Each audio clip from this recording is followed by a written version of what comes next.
Hi, I'm Mac Bennett.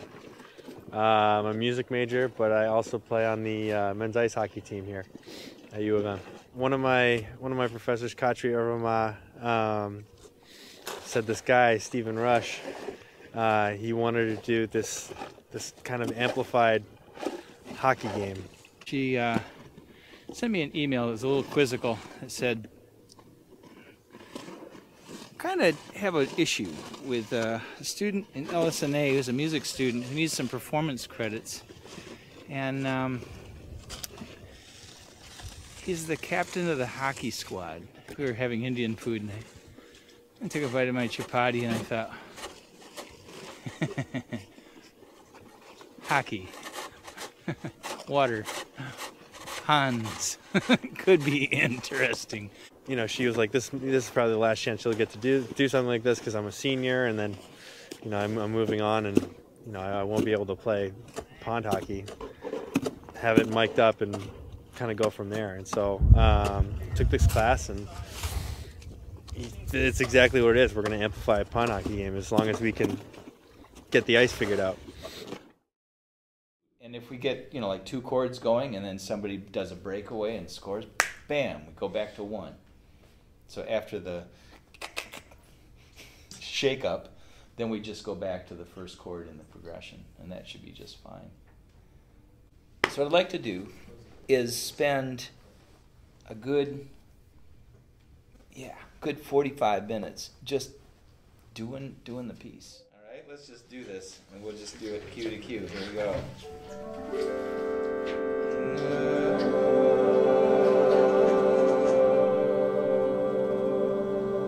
Try to shoot for mezzo forte all the time.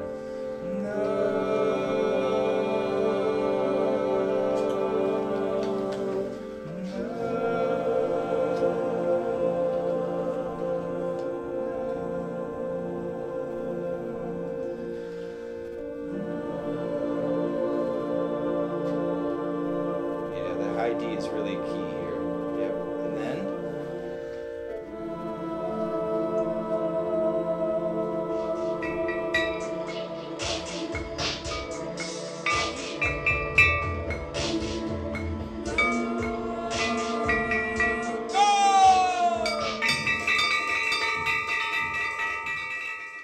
just a one little fine-tuning thing that could really make this piece amazing, and this will have to do with probably whoever's ever near the board, is just fine-tuning the balance between the skating sounds, the ambient patch being played, ambient patch being sung, the oxygen tanks, and then obviously the Ableton stuff. So all those different kind of parameters should kind of oscillate at various points. So you know the piece is really working over time when one of those things comes to the fore and it isn't the same thing all the time. It's like, oh wow, this is a real moment for just skates. That's cool.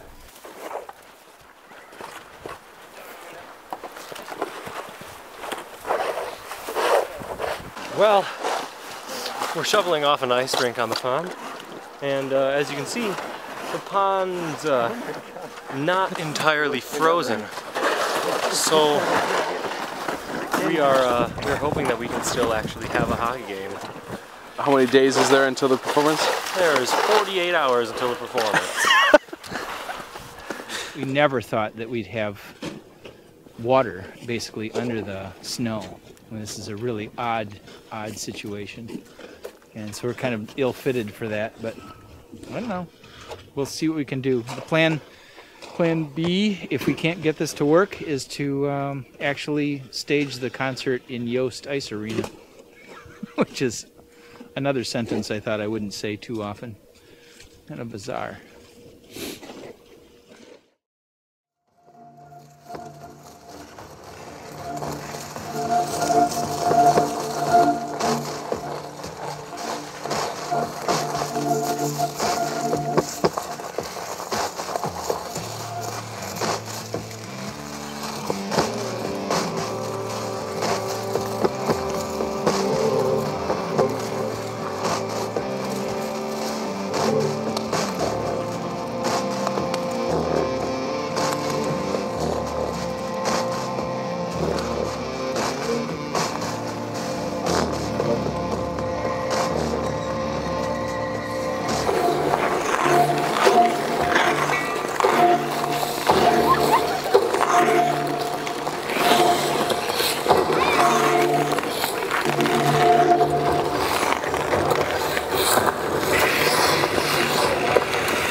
So here we are, and this is weirdly enough for the hockey players a bad idea. They're not that excited about it. They really wanted to do outdoor pond hockey, and yet for us, this is extremely exciting. Like, when's the last time a music ensemble from the School of Music played Yost, or other than the marching band, the Big House, or, you know, imagine if the choir played for a basketball game, and you got how weird this whole situation is. This is an unprecedented, possibly unrepeatable event, but this is a really interesting meeting between two cultures that otherwise don't often meet. We're absolutely thrilled that you guys are interested and are bothering to do this, and I know that you're really thrilled that they're interested in bothering to do this. So it's a really fantastic nexus, and I won't get all mushy about U of M crap and stuff, but this is pretty darn cool from a Go Blue standpoint, I have to admit. We really need you guys to celebrate the goals, because that's a trigger for us, that's a cue for the music, as you'll see. So thank you all for coming, and let's cheer on these Wolverines.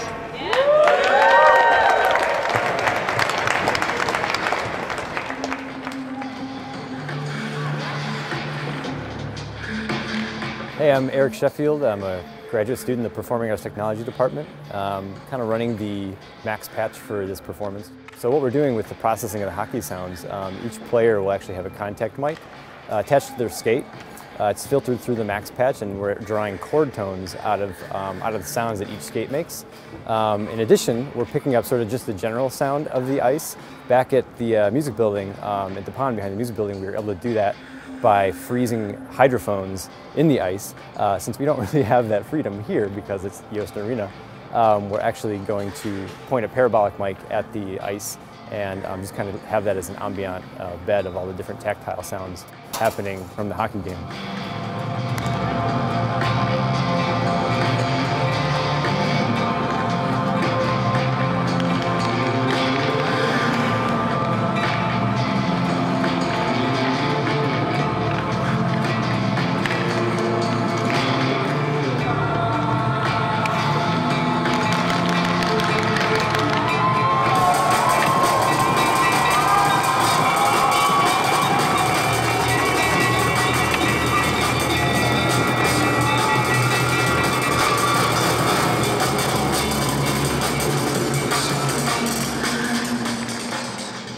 The players all had their skates mic'd up with contact mics. They're all wearing mic packs, and so whenever they cut or wherever they kind of made any noise with their skate, that would get picked up. I'm not too sure as to what was going on the table there, but there was loads of wires, you know, running through music software, sounds being affected, and then you had live singers and people playing instruments too. So it was kind of a big puzzle that got put together. You know, we kind of built this piece around skating and hockey and whatnot, and we got a chance to do it here at Yost, and I think it blew away everyone's expectations in the class.